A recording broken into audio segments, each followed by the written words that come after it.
think we are. There we are. We are live, and today is Friday, April 27th, 2025, here in House Transportation. And we have a legislative guest that we don't often get into transportation.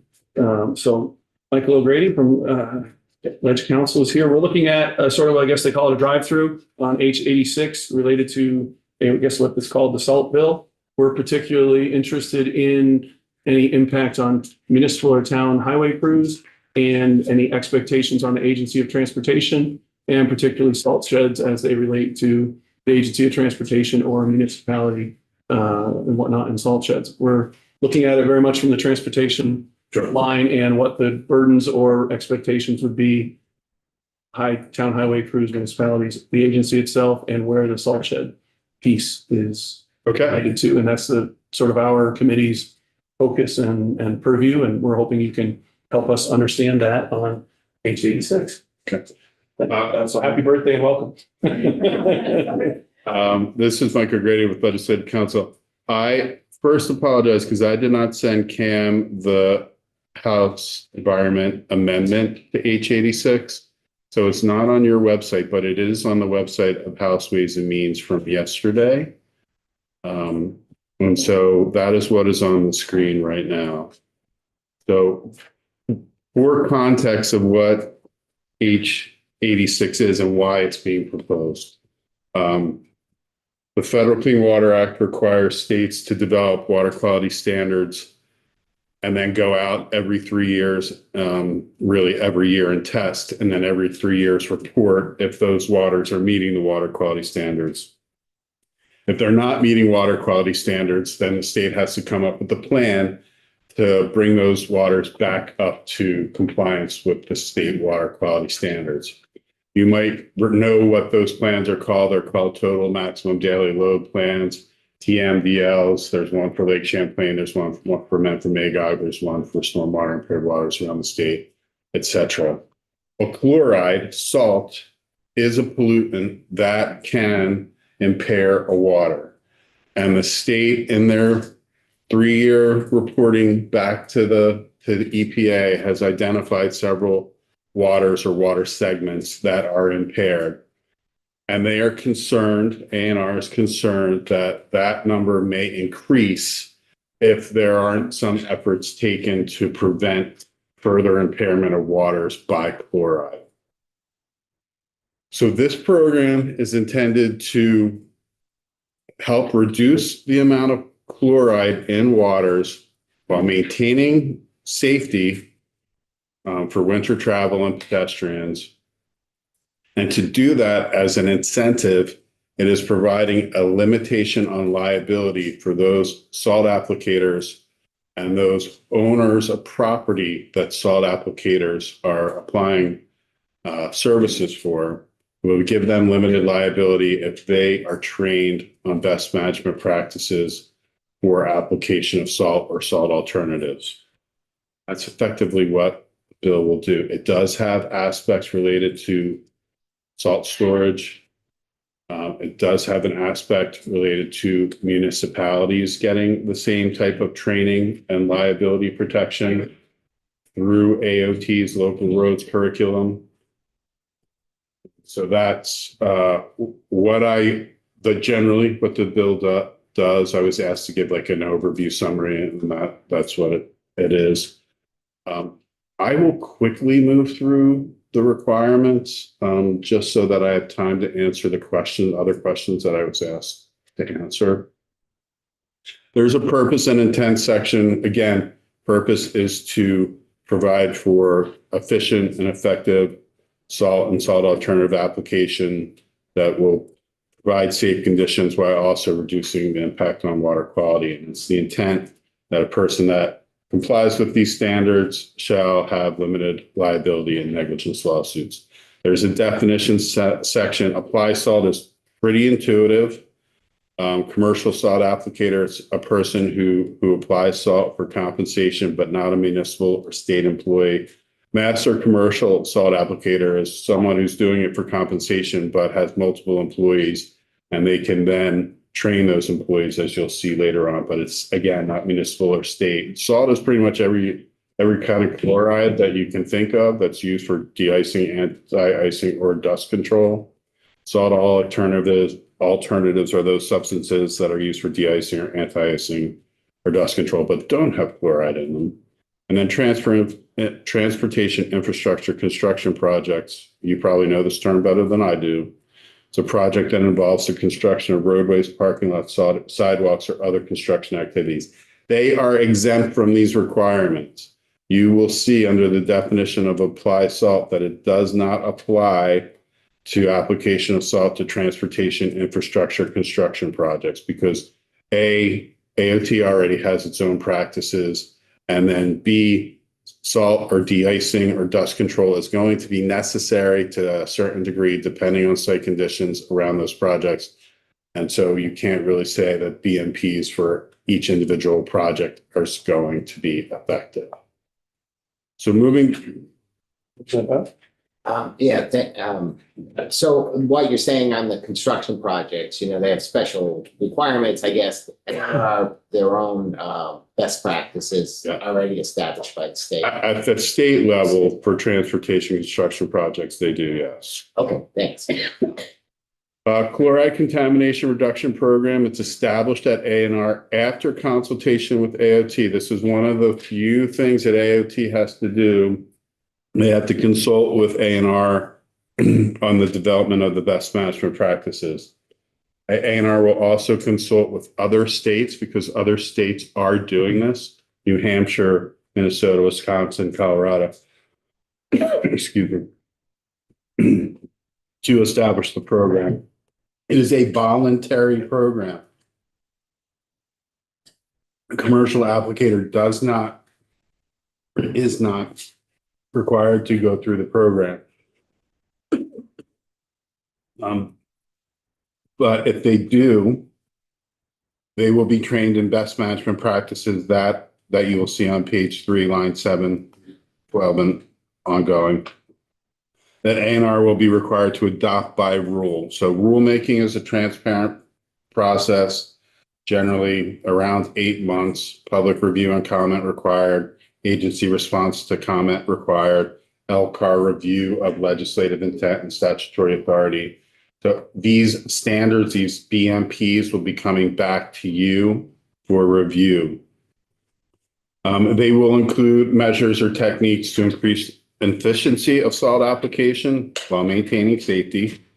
They will establish standards for when and how salt and salt alternatives are applied to help or prevent them from entering waters of the state, including alternatives that are cost effective and less harmful while maintaining safe conditions, whether and how to calibrate equipment, when sand might be appropriate. They're going to have established record keeping requirements regarding application of salt or salt alternatives, create a model form for record keeping, establish requirements for certification, establish testing. And then they offer the training. They offer it to commercial applicators, again, voluntary. Someone does not need to accept the offer. Upon completion of training, the applicator shall be designated a certified salt applicator, and they will be certified for a 2-year term. The next subdivision is about those master salt applicators and how they can train their employees. The salt applicators submit an annual summary of their total winter salt usage. ANR establishes methods for estimating and tracking the amount of salt applied to provide for a baseline. ANR can revoke a certification. That's pretty much the only consequence of a violation. And the program includes requirements for certification of master salt applicators. It excludes a salt application related to transportation infrastructure construction projects. And the secretary may elect to implement the program with the state agency or through a third-party vendor. Then you get to the limited liability provision. ANR's certified commercial salt applicator or the owner, occupant, or lessee of real property served by one shall not be liable for damages arising from the hazards on real property owned, occupied, maintained, or operated by that person when the hazards are caused solely by snow or ice, Any failure or delay in removing or mitigating the hazards is the result of the applicator's implementation of the BMPs. The liability protection doesn't apply when the applicator is grossly negligent or has a reckless disregard of the hazard. The certified commercial applicator also gets a presumption that they are not violating water quality laws, provided that if a provision or requirement relates to a TMDL or an MS4 permit, they are not going to receive that rebuttable presumption. And in order to maintain the liability protection, they actually have to keep records of their application, type and rate of application, dates of treatment, weather conditions, and they have to keep those records for 3 years. 3 years is the statute of limitations for tort liability. That's why it's 3 years. And you'll see a 3-year requirement for record keeping multiple places in statute. Yeah. Question there, Farrell. Representative. So, I'm assuming like a municipality could, We haven't gotten to the municipality yet. oh, we haven't. So No. this is just for who then, right now? Those people, those private salt applicators who apply salt or do winter maintenance for salt or dust suppression or compensation. So for like private roads and Private roads, driveways, parking factories, lots. businesses. Yeah. Okay, so if they don't voluntarily get into this program and they're just going along their merry way like they have for years, are you saying that the state could make them liable if they test a brook in that area that may have an inordinate amount of It's- salt? It's not that they would be liable. There's already an area that has a TMDL. It's the Sunnyside Brook in the Colchester area. And they have the TMDL, and the TMDL is kind of your budget, but you also need a plan to meet the TMDL In that area? in that area. Okay, And so what they've identified, they've gone through and they've attributed the load of the chloride to the different impervious surfaces or uses.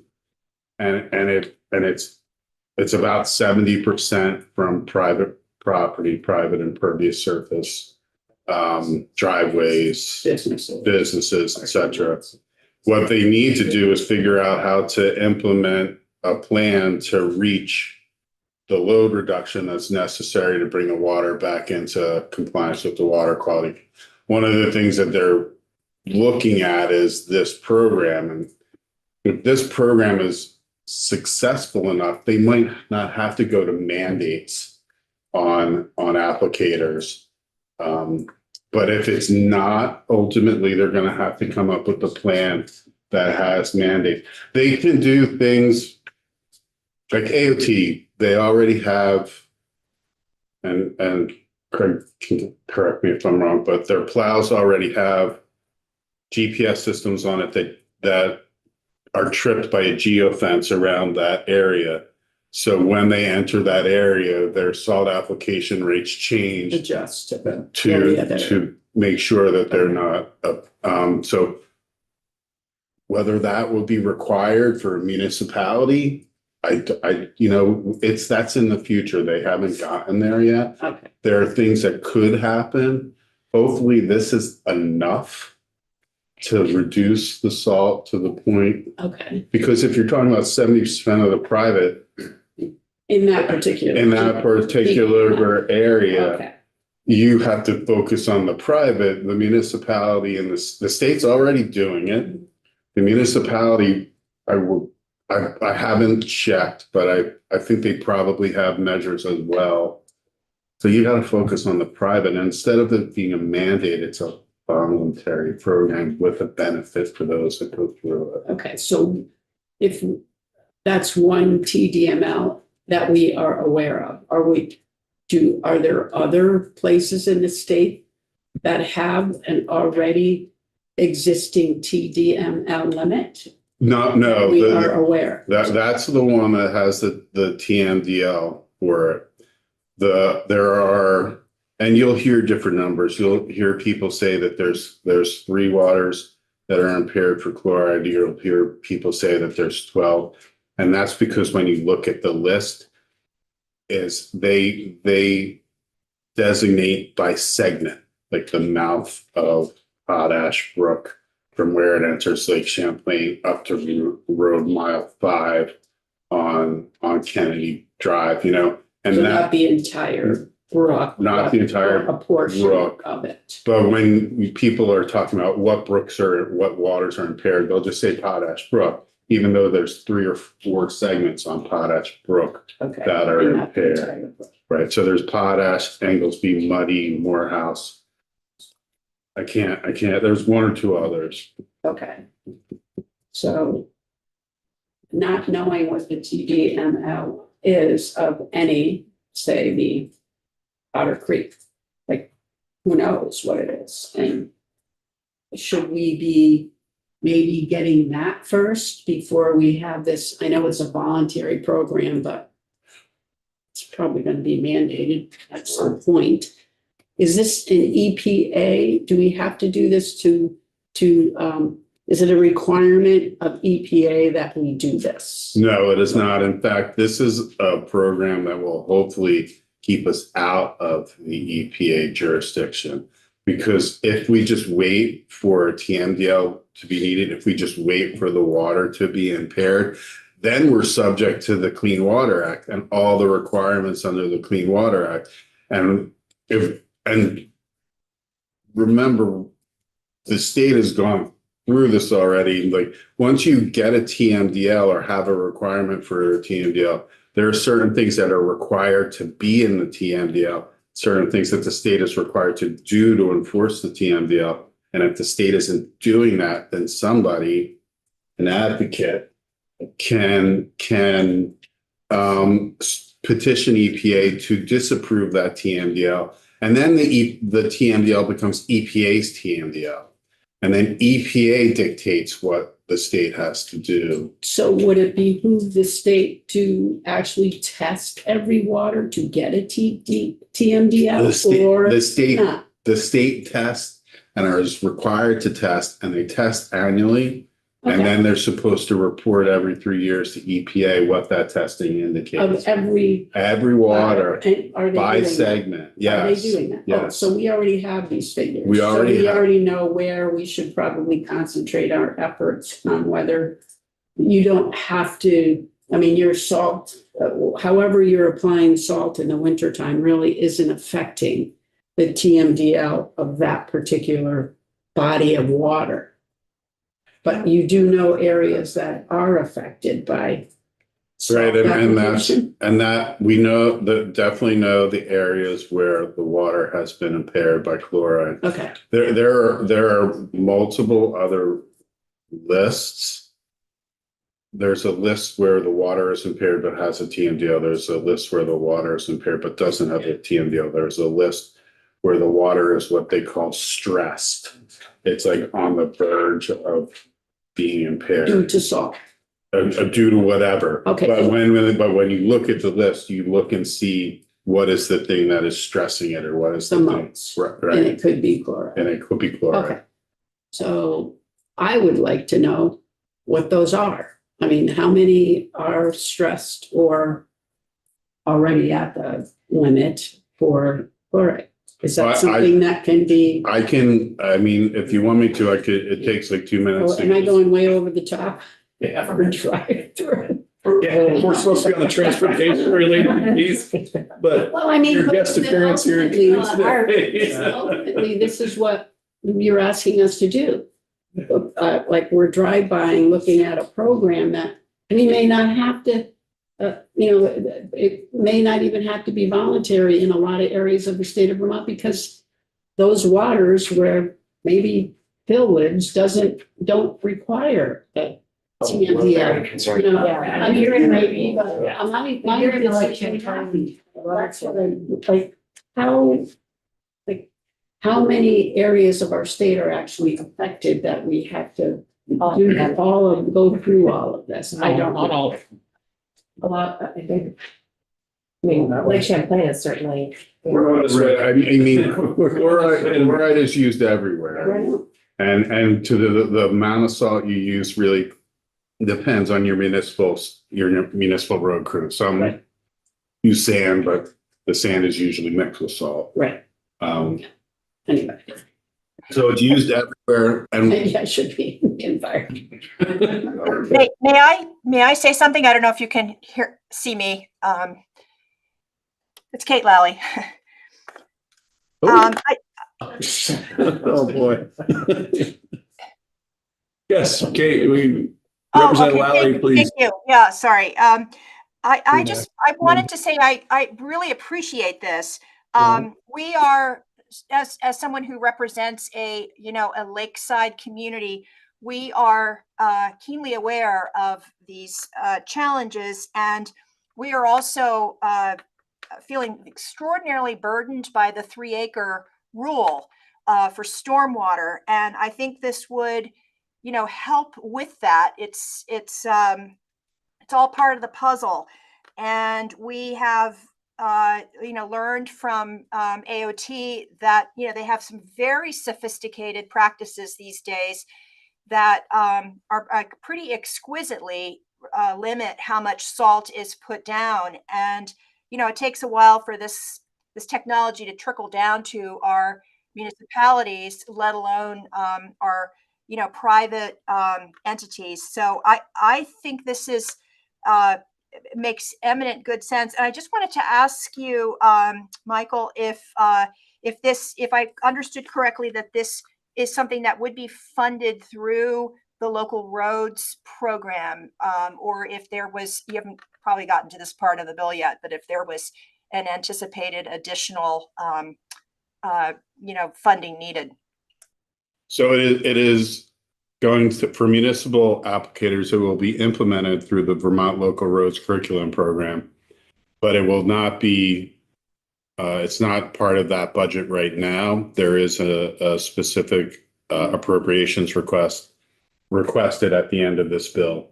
$150,000 for a staffer at A&R, and then $250,000 for effectively implementing the program and contracting with a third-party vendor if necessary.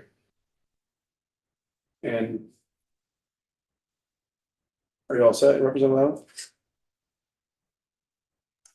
I am. Thank you, Chair Walker. You're Representative Clark. Yeah, I mean, I guess I always get nervous or heartburn when LCAR or another body outside of this one has authority to come up with rules and regulations.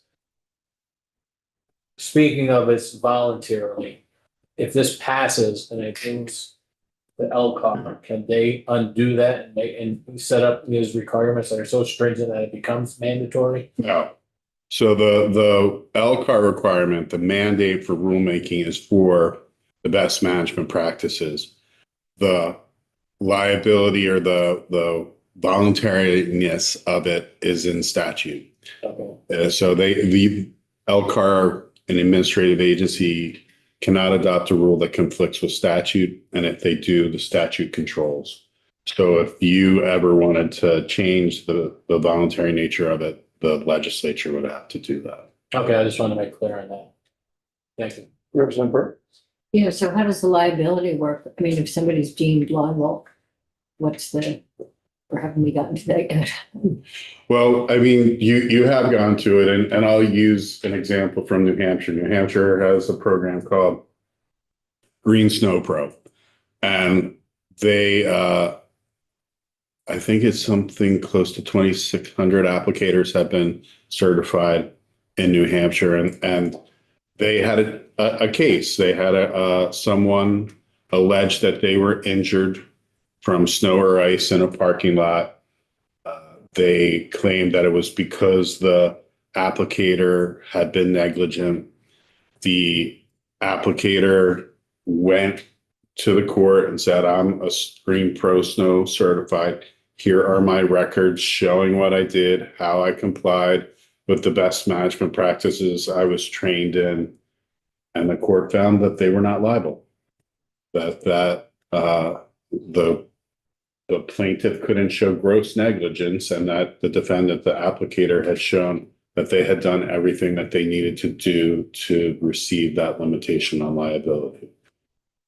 But I guess if they're not, like if they hadn't received the training.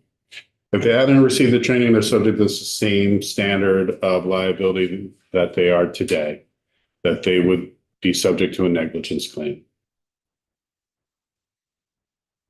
I know that we're gonna have to try to narrow our part. Okay, The transportation related Opened up a impacts. whole. Right, while the committee went through it, as far as the actual bill, we're gonna see it on the floor. We need to know what this has to do with our. all right, so I will move away from the I just wanna tech. make sure we really get that. I know your time is limited and also everybody else's, and I know the floor went way over. So I received, Cam sent me 4 questions that you wanted me to address.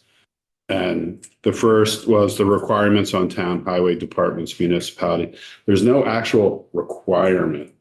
It's if the town highway department wants to complete the Vermont Local Roads curriculum, which is voluntary to begin with, they can choose to.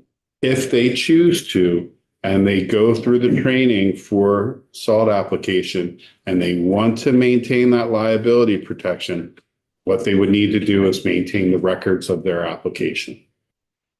So that is, it's voluntary up until the point where they want to maintain the liability protection.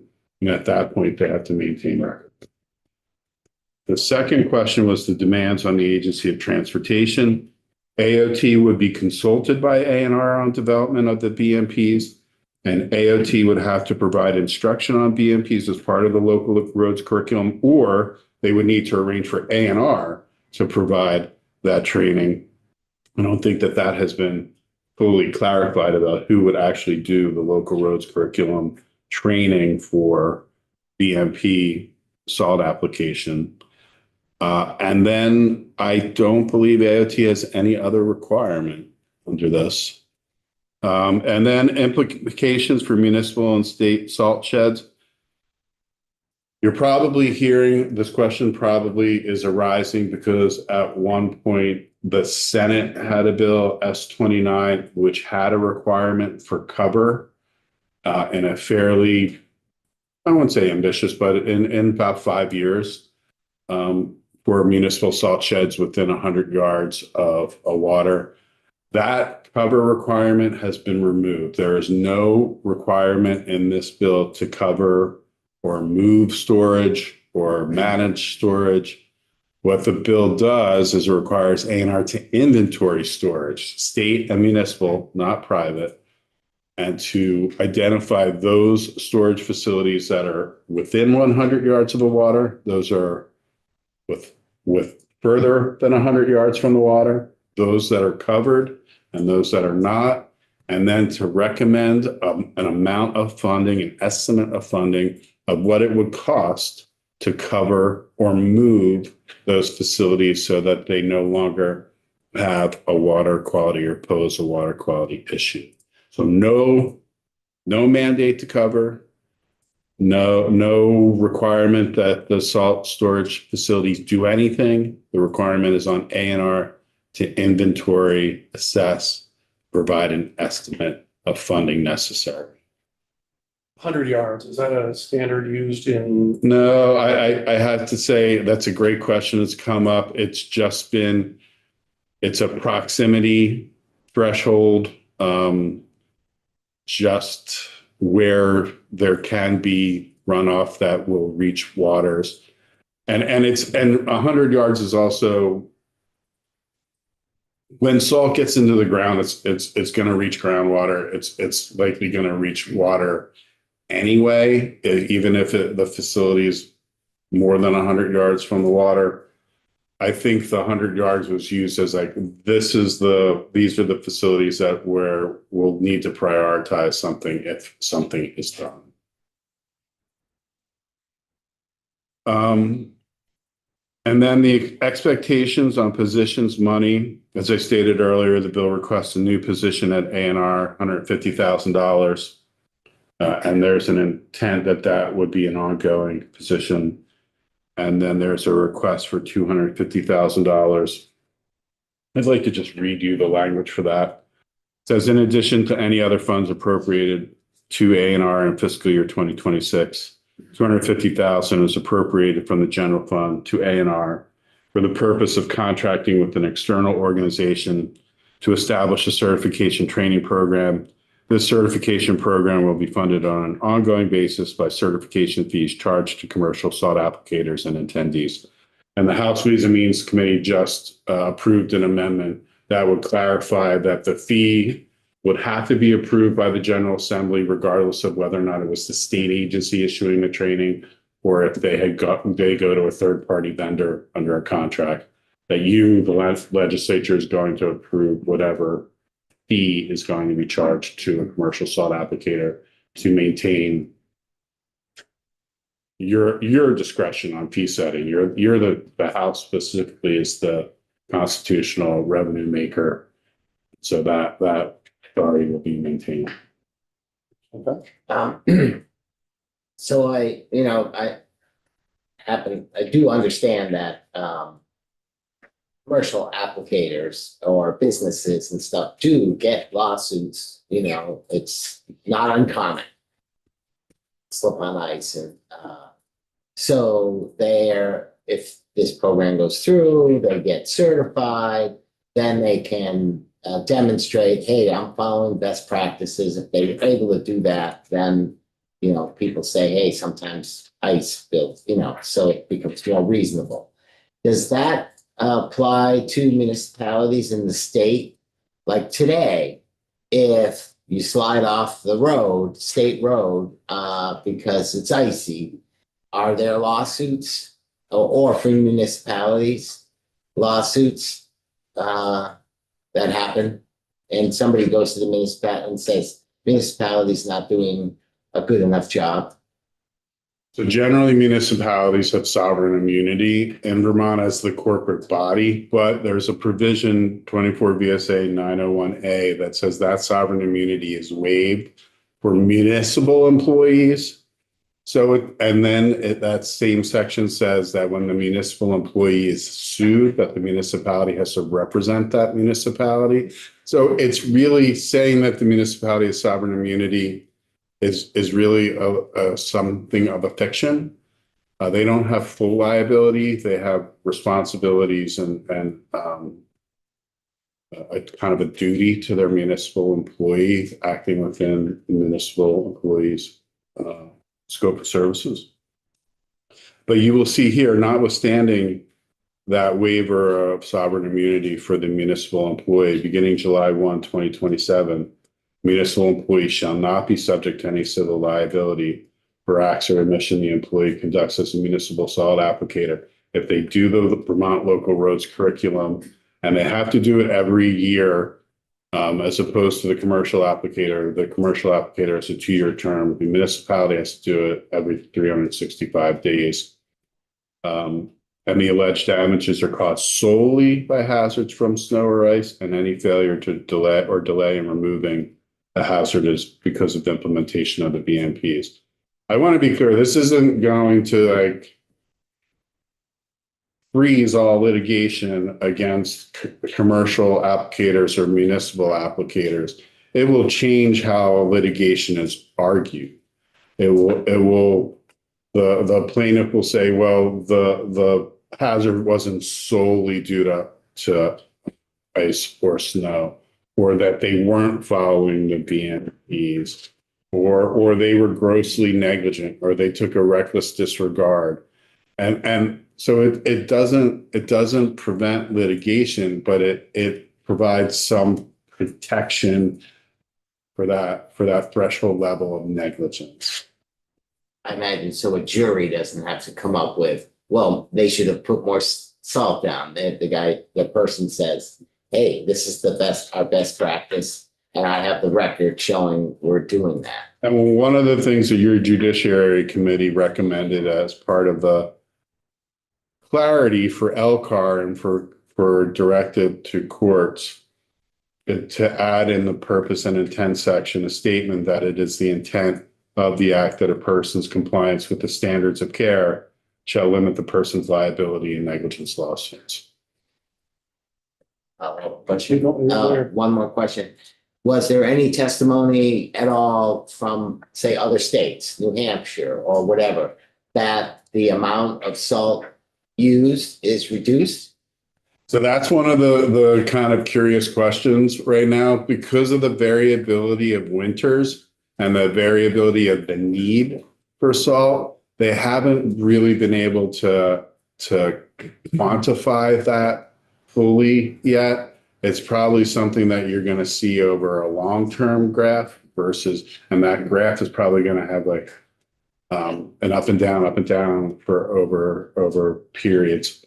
So no great quantification of salt reduction yet, but in the reporting that other states do, you'll see reporting from the applicators where they are indicating that they're using much less salt, that they're spending less money that for salt and salt alternatives, that they're losing less product.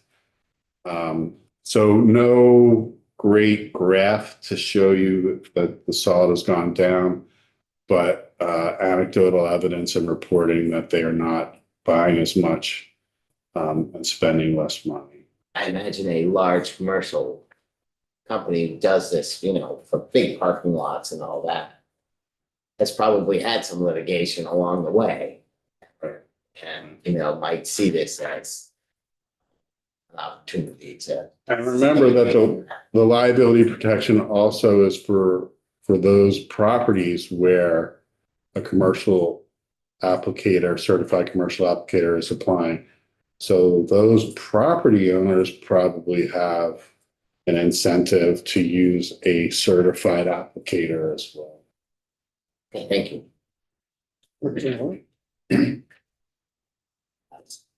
Okay. I thought Representative McCoy had her hand up first, but not, all right. But fine. Okay, I'll try to make it quick.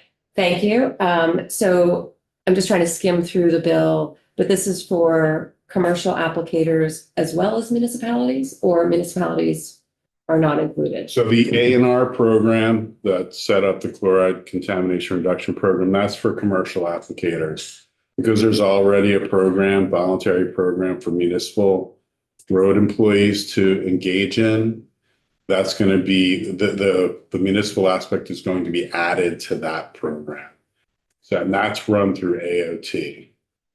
So AOT has the Vermont Local Roads Curriculum Program, where they train municipal employees on highway and road construction projects. I don't know if you still have the Orange Book. Do you still have the Orange Book? The Orange Book. And this will be added as part of that curriculum. Whether or not AOT actually is the one that provides that training, or they require A&R to do it, or some other, that will be done through the local roads curriculum program. Okay, because I guess my question is, how frequently is that program being used by municipalities? I question whether a municipality is doing that, because I've brought that up at town meetings in the past, so, because I feel like that's a big opportunity. It is a voluntary program, but now it has a voluntary program that has liability protection added to it. And so is that it was the liability protection not a part of it for municipalities in the past? Correct. Okay, because my understanding is that is a key component for people to sign on. There are the Lake George and the Adirondacks puts on a salt summit every year. I've attended it several times, like incredible evidence regarding cost savings, cleaner water. So lots of benefits. So I'm very much in support of this. So I just, probably not a question for you, but a statement. And so that's the local road scholar program that this would be? Is that what it's called? The local road scholar? Curriculum, okay. And Representative Couch asked, but do we know how much, like New Hampshire, like, do they have a full-time staffer doing this, a part-time staffer, 1.5, 2 people? They have 1.5. They have 1.5 times staffers doing this job. And they would like more. Okay. And did we look into their program? I mean, I don't want to reinvent the wheel if there's already a salt reduction program in place that we could just like And, turn and, in. and I say 1.5 is, it's all about, how FTEs are managed. This portion of their job is coded to this program and that portion. They have two people that do it, one kind of most of their time and one not most of their time. And I think they cost out the other cost of the program at $100,000. So when we have the 250 to implement, theirs is 100,000. I believe that's correct. Okay. And this 250, is that a yearly, do you think that's ongoing? These are questions. Don't Transportation related, but I. don't know yet. Okay. That's part of Okay. the I implementation just of the wanted to know if program. you were in the ballpark. So A&R has provided a document about why 250. So I can give you that Okay. doc. All right. As far as salt sheds, municipal road crews, and issues, what more, any more? Did you have, anybody else have their hand up? I know you did speak, we have a phone friend in the room, if you want to identify yourself, and if you want to comment on behalf of the agency, we would take that. Yeah, We so, hear. thank you, Chair. Frank DiGiamarino from IHC Transportation Maintenance Division. Just a point of clarification about the training program at the Mullica Roads program. There's no fee to municipalities who take that training, and there will not be a fee when this gets implemented. If this gets implemented as part of that program, all we're thinking of doing is expanding the program to incorporate the BMPs that A&R will have. It was to be voluntary, it would be open to all municipal employees who manage snow and ice control, and it's fairly highly funded. Would it be free to private? No. Nope. Not be available for private. The federal funding restricts it to municipal staff. And that's why we're collaborating with A&R, because if there are municipal parks rec crews, for example, who deal with snow and ice control, that they may have to go through the A&R program versus our program. So there's still work to be done on that. Aside from that, I agree with Ledge Council that the impacts, lack of impacts to the agency of transportation that he testified about. It's really, this bill really impacts us in 2 areas, touches us in 2 areas. 3 areas, really. 1 is providing information, working with A&R and BMPs. 2 is providing information about our salt and sand sheds. By the way, 100% of our salt sheds are covered. We've got 1 sand and salt pile that is easily movable if need be, but it is enclosed, so there's no runoff. We have various sand piles across the state that are contained, so there's no runoff associated with the same piles. Third piece is the local works program, just talked about. Question? Well, I guess for us as a committee, is there more reason that we need to dig into this from a transportation perspective? Are we comfortable with this? Is there anything else everybody wants to hear? I don't know if they can answer, but why was there 4 no votes? What was the heartburn? Is there anything in our world that was of concern? Or was it just wondering what the pushback was?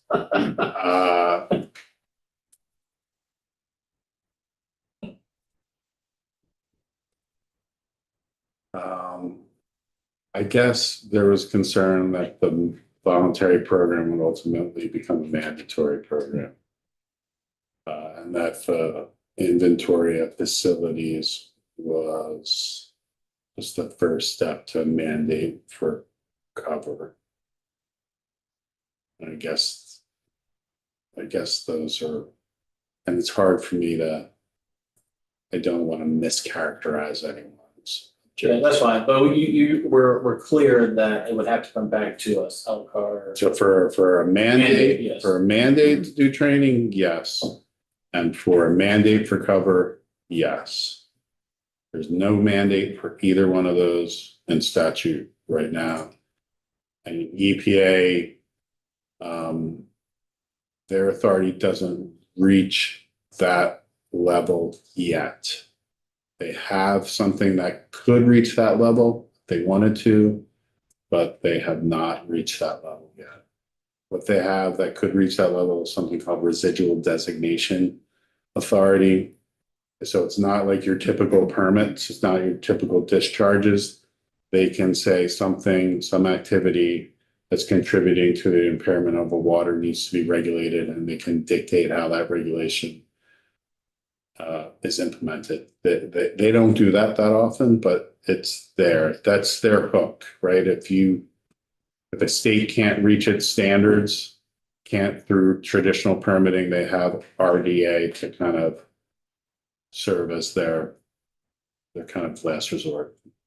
Being set up like this, does that, if they did do that, does it make it like easier to make a mandate on their end if they wanted to, as opposed to having nothing? Yeah, I think you'd have to do it differently. If there was going to be a mandate, it would need to be a full regulatory program. You need to permit people. You need to have record keeping requirements. There'd be a lot more if there was a mandate. So if there was one theoretically, this would be a better scenario to have this in place. I mean, I guess that's what I was trying to ask, as opposed to we don't pass it at all. Well, I think A&R hopes that this prevents them from ever having to have a mandatory program. Correct, but I'm just saying in a hypothetical world, if this was to be. I mean, yeah, they'd already have the BMPs. Yeah, They'd already have training. yeah. They would have some aspects of the program fleshed out. But I mean, you would need a permit. You'd have to come up with a permit. They'd have to develop the permit, have to develop the rules for the permit. You have to develop how the permit's applied for, term of permit, fee for permit, all of that. That's the traditional regulatory program, and that takes time to set up. You usually give an agency about 2 years to set up a program like that. All right, thanks. Okay, anybody got anything else? My apologies for the floor going over. I can't control that. The committee went over on the fact. Michael, we appreciate your time for coming in. You're welcome. And if we need to face it more as a committee, we will take